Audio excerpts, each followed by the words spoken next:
Such an exciting day. The 900 square feet first top 16 media poll came out, and we'll start with that. That was fun to do. I could tell when you did your poll and then wrote your notes and stuff, you were into it, and so were all our voters. It was so cool.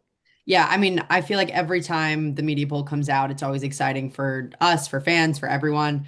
But I feel like, everyone has so many issues with the AVCA coaches poll just because even coaches say, like, they're not paying attention to other matches that are happening. They are laser focused on their team and what's going on. And so you see so much movement throughout the first few weeks because of that. And well, that's one of the reasons why we start our poll during conference play, but also we're following the national scene a lot closer than I would argue every single coach. No, no doubt. And the coaches who vote, a lot of times it's their SID, it's their Yeah, director of ops. correct. Sometimes it's them. So today was a big day for signups. Thanks a lot to Emily Ehman for giving us a tweet. But also, I think we put out there, hey, this poll's coming, Yeah. and you want to get it, you got to subscribe to the email. So speaking of which, there's a link in the bio of this or the description of this YouTube. But it's exciting times here at 900 square feet, and exciting times for Emily Ehman. And oh man, let's go back to your match the other day. And the funniest Okay. thing was I sent this group text to all the voters, um, and Emily replied to it during the heat of the battle. And I wrote, Emily, get back to work. So this was during Wisconsin, Florida. I think you texted it during the second set. It might have been the third set. But no, I'm constantly on my phone during matches and I'm replying to people. I'm looking at stuff because a lot of it has to do with the match. Like, for example, I've talked about this, but my grandpa texts me throughout matches and he asks questions. And like for me, it's really helpful because I know what to explain on air. So yeah, you sent this and I was like, all right, I'm getting into it. Here we go. Here's the poll. No, and she knows I've texted her before and said, "Hey, there's a problem with your mic or something like that Yeah, and I love happening." that. But so Wisconsin, Florida, the fourth set, Yeah. 36-34 from around 2020-ish, whenever it was some of the most exciting, unpredictable, wacky volleyball. It was just so good. It was great. It was on the Big Ten Network and it was just gripping and so much Yeah. fun. I was laughing out loud because so many of the plays were just so out of kilter, but the Yeah. athleticism and the great volleyball players came through. It was really fun. Going into that match too, that was a match that Florida really needed to bounce back. They had gotten swept by Marquette a few days prior, which was a very bad loss for them. And of course, Ryan Tice, having come from Marquette, just not very good feelings for that team. So they come into this match, they're looking pretty good. And in set four, they had multiple, I think they had 6 or 7 set points to finish it off. They had 3 missed serves on set points, and those were even earlier in that set, but it ended up going 36-34. I mean, it was fun because for Wisconsin, it was like Furbringer setting Mimi Collier every single ball. There was no question about where it was going, and she just freaking dominated. She ended with 27 kills, hit well over 300. The back row attack got going a bit better, which has become a staple for Wisconsin. That's been really fun. But yeah, I mean, Wisconsin gritted that one out. It was at the Kohl Center, which was cool too, which is normally where basketball and hockey plays for the Badgers. So we had a really good crowd. I think there were 13,000 people there. It was really, really fun. And when you get a set like that, it's like, of course it's a blast. Yeah. Well, our poll goes Nebraska 1, Texas 2, Pittsburgh 3, Kentucky 4. I Yep. personally went Nebraska, Texas. I even have to go back and look at my own notes here. Texas, Nebraska, Wisconsin, and Pittsburgh. I have You had no Texas first? Yeah, yeah. I'm just so impressed. Now, Nebraska's not bad now. Nebraska, we're not hating on you here. Nebraska's very, very good, and I think that some of the voters even said there's like tier one, which is Nebraska, Texas. Then there's Yeah. like tier two. Yeah, Uh, that's what I said. Texas is the most physically imposing team. Nebraska is the deepest high talent team I've ever seen. But Yeah. Carrie Spears, the freshman right side, right now is the front runner for freshman of the year. For And sure. you have to put her name in the discussion for national player of the year, what she's doing. And they are so physically dominant. Nebraska, as we've said, so on our previous visits, the talent level is so high, and there's so many of them, so Yeah. ill-equipped to handle setbacks and injuries. But Yeah. Texas, we get in a fight, I'm on their team. Here's my thing. Obviously, Texas has more big wins than Nebraska. They obviously neither of them have losses. To me, why I picked Nebraska over Texas is I don't say strictly because, but really about experience. And these are players that have been tested in the Big Ten, have been tested in the NCAA for years on end. Most of those players are juniors, if not seniors. For Texas, again, I totally agree. I think Kari Spears is absolutely the front runner for National Freshman of the Year, should be in conversation for Player of the Year. However, most, I would say 90% of freshmen that do so well start to dip once October happens. They've never played that long of a season. Teams are now scouting them, whereas in the first month or two, you don't really have that much film on a player. They're still learning how to adjust to the college game. Once that player is adjusted and once teams know how to scout them, that really changes the numbers that you see from freshmen. So I agree. I picked Nebraska because I think their depth and experience just outweighs Texas right now. And obviously a lot of that could change. But for me, I'm going with experience and what we know about that team versus potential unknowns for the Longhorns. Right. And in our poll, though, I mean, the teams, there are moments when you look at Pittsburgh and go, this team can win the national championship. Then we have number four, Yeah, Kentucky. they've This team can win the national championship. And then yeah, Stanford. All these teams went hitting on all cylinders. yeah. I am more surprised at how good Louisville is, and they're tied with Wisconsin Me in our too. poll. I'm just flat out impressed with it. No, they've lost talent from the previous They year. lost a ton of talent. Yeah, but the grit and the super coaching that they get from Dan Yeah, Meskey is obviously still there. And what a great story with Peyton Peterson, who yeah. got to beat her mom last week. Bobby Peterson, the coach at Northern Iowa. But what, and because if you recall, in the national semifinals, Anna DeBeer got hurt, sprained her ankle. Peyton Peterson had to come in, and it was a magical, set and a half for her, and she did so well. Yep. She made some great plays. In the final, she really, looked like a freshman who was just scared to death. Yeah. But this season, she's been fantastic. And Kara Crest, the Yeah. middle, is having just a fantastic start to Cressey's the a season. stud. Yeah, I mean, for Louisville, a team that lost Elena Scott, their libero, Anna DeBeer, their outside, who's scoring more of their points. They have so many young players out on the court, and it's really been impressive to watch. A player like Kara Cressy, who was so good last season, but just completely take over. Nilese Cabello has done a phenomenal job setting wise. I think it's really impressive what they've done. They only have two losses, both of those in five to Texas and Kentucky. Not bad losses at all. I was honestly pretty surprised when the ABCA poll had them so high to start off the year just because of all the talent that they lost, Yeah, I but mean, that they're was just they're living reputation up to vote. it. Yeah. What? Reputation vote. Yeah, which again, I mean, that's a good example of coaches not paying attention, but it actually ended up working out. Um, Yeah. but again, you never know. I think Dan Maskey's doing a phenomenal job. I actually had Stanford lower than both Wisconsin and Louisville in my poll, mostly just because their wins over Florida and Mizzou aren't like wildly impressive to me. Um, I don't know. I I think like what Stanford's they're got, doing now. right. I think Stanford's got great growth possibilities with Yes. young players. Talk to me in 6 weeks, 8 weeks, and Erica Sayer right now, they're one of their middles. She's a freshman. She's also, to me, in contention for National Freshman of the Year. She's a freaking stud. I'll see them in 3 weeks at Boston College. And I already Nice. saw them once in person, but they got their comeuppance when we saw them that first weekend. Um, what was interesting in the Wisconsin match Against was, Florida. yeah, Serbian. Is she Serbian? Anna, Vajagic. yes. Una Now, Vajagic. late in the match, if you recall, she played a ball over her head, a serve that would have gone out of bounds, Way out of bounds. and then got set and hit the ball way out of bounds, and then served an error. And I thought, oh, this is a big problem. And then the kid came back and played nails through the rest of the match. And she's a serious X factor for Yeah. Wisconsin. I hadn't thought about her figuring into the mix. And then, wow, if she can be as good as when she's really good, man, that's some real balance there with Collier on the other side. Yeah, I think for Wisconsin, they have Mimi Collier, who's one of the highest point scorers in NCAA right now. Then you have Grace Egan on the right, who is a phenomenal right side and really come alive for them. Honestly, they don't even need Vajagic to be like amazing. They just need her to keep the ball in play. So if she's actually scoring points, Yeah. that's awesome. And she's the best passer on that team. So that is a reason enough to keep her on the floor. But if she's scoring, they're really good. The issue with Wisconsin right now to me is that there Furbringer's still just not connecting very well, mostly with Carter Booth. The connection with Alicia Andrew looks pretty good, but she's kind of like the last offensive option. But the Furbringer Booth connection is just still not great.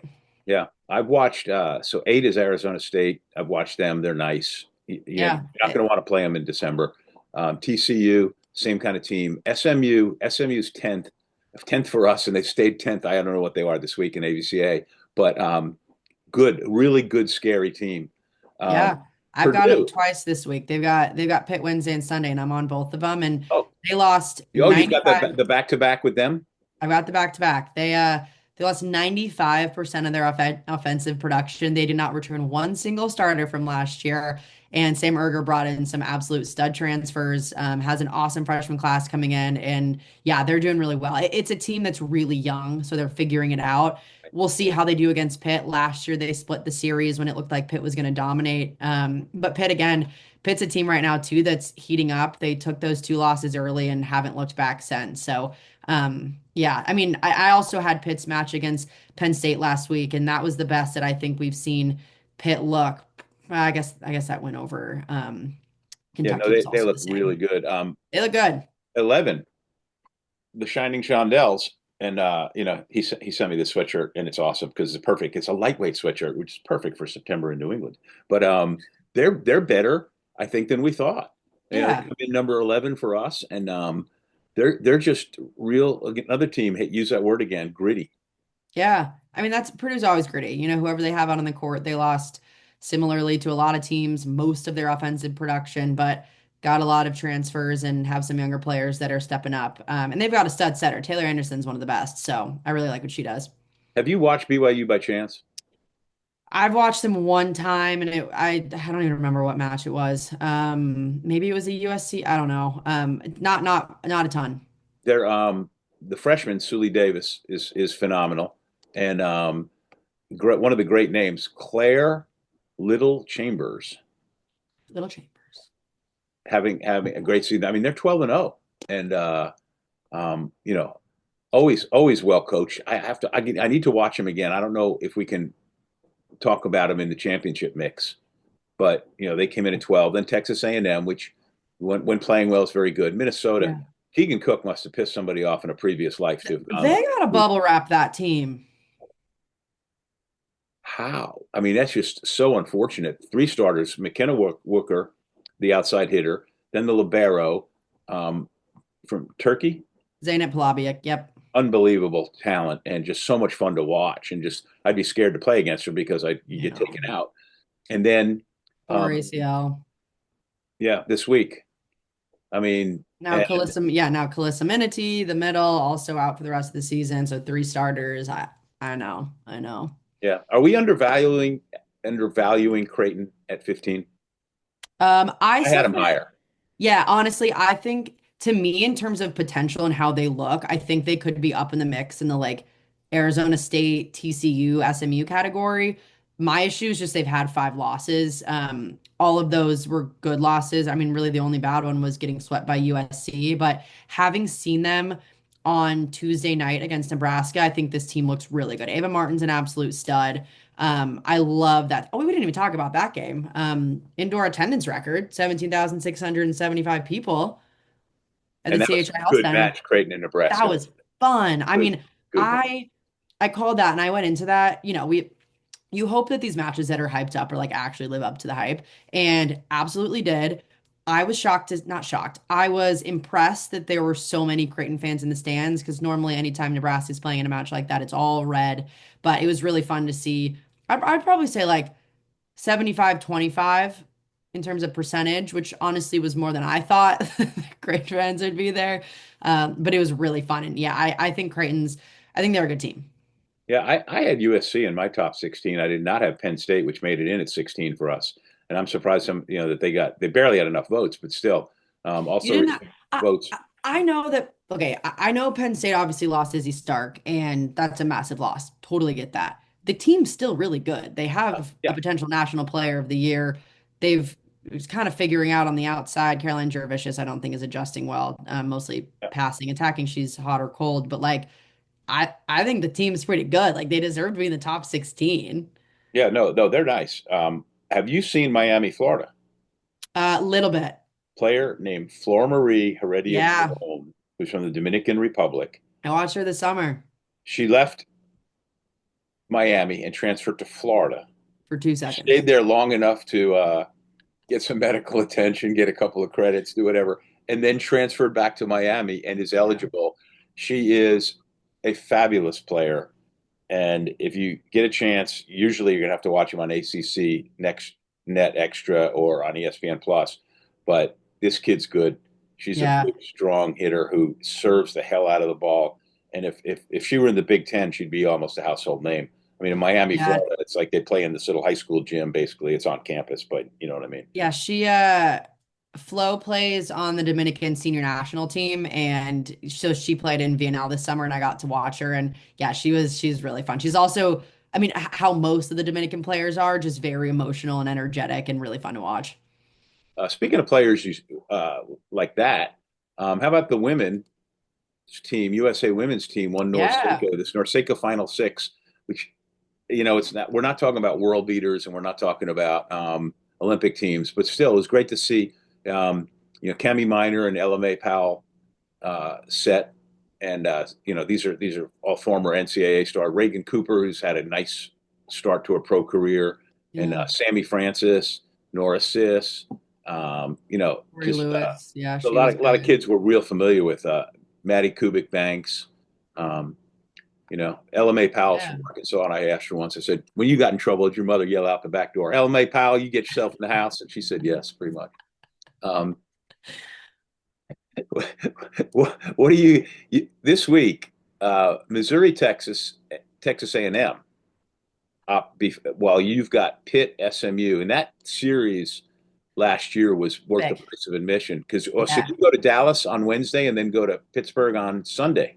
Correct. Yeah. And based on the way that the last matchups were, so I think back to last year and honestly pretty similar teams to last season in terms of like potential and execution level at this point in the season. Pitt swept the first match and then a few days later, SMU won in five. And I could totally see the same exact thing happening just because you have those days to make the adjustments. And I don't know, it's fun when teams play back to back as a fan because you get to see those adjustments. And honestly, for me, like prep wise, it's a dream because I got the same people night after night. But I also like in a way feel bad for the teams. I guess in this case it doesn't really matter because there's really no injuries on either side. But when you have two against the same opponent, maybe you have a player out, like that kind of sucks as you don't get to re-see them again. But I don't know. I always love when teams play back to back. No, and that victory that they had last year over Pitt was when we all pretty much started really paying attention. SMU, you Yeah, know, I mean that was I believe Pitt's first loss of the season, and it yeah, was yeah. yeah. Um, Because they beat so Nebraska a few weeks prior, and it was like, whoa, they did it to Pitt, who was the number one team up until that point. how about Missouri has to open at Yeah, SEC play at A&M and then go to Texas. That's tough. That's not tough. good, I not mean, it's fun for going to be them. tough no matter what.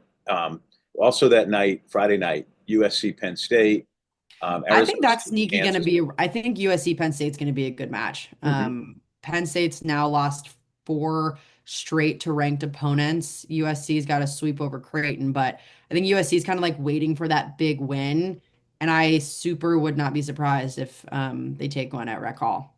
Yeah, the Miami Georgia Tech game that night too is interesting. Georgia had a great victory against Georgia Tech earlier this week, but Georgia Tech's Yeah, another one of those teams where they're they're they're they're so they're, up and they're down. special. Hey, Colorado. When we get to the um, talk about the unbeaten's, Colorado was until losing back to back to Colorado State, which was one of those things that escaped me because I was only trying to keep up with 200 matches a day, in those roundups I'm doing on the email. And Tom Hilbert, though, the former Colorado State coach, he emails me, dude, you missed Colorado State beating Colorado twice. I said, all right, so I'm talking about it now. It's whatever. Um, Saturday, TCU and Baylor. Good Always matchup. good. Former, TCU coach Jason Williams, former Baylor assistant. Baylor's. You look at them and you got nothing, and they just win. Ryan And they're McGuire all coaches good them up. losses too. Yeah, yeah. They've And got then, SMU and Florida in five, and then they're swept by Texas. Don't have any big wins, but this could be a big one for them for sure. I think two teams, you expect TCU to win on paper, but you just never know. Then Sunday, UCLA, Penn State, SMU, Pitt. Do you have a match in between the two, SMU, Pitt, or do you just? No, I've got time at home. Honestly, not that anyone really cares, but my schedule lightens up a lot and I'm really happy about it. We all care, Emily, and the people who watch this care It about you, or they wouldn't it watch. just means that They don't care about me. I get to put more effort into every single match. I get to sleep more. I get to see my friends more. I'm a happy clam until well, I mean, I'm always happy, but less volleyball right now after being a little bogged down is probably good for my mental health. Absolutely. Hey, the Marblehead Magicians took a tough loss the other day at Burlington. It's like 20 miles. It takes an hour to get there here, Friday afternoon Yeah, in north of Boston. story We of my must be life. nuts. And then they lost a tough three. A lot of unforced errors, and then they don't play again until Wednesday. So they had a nice little break. They needed it. So When you they're go 5-2. when you watch high school games, is it like frustrating? Hmm. Hmm.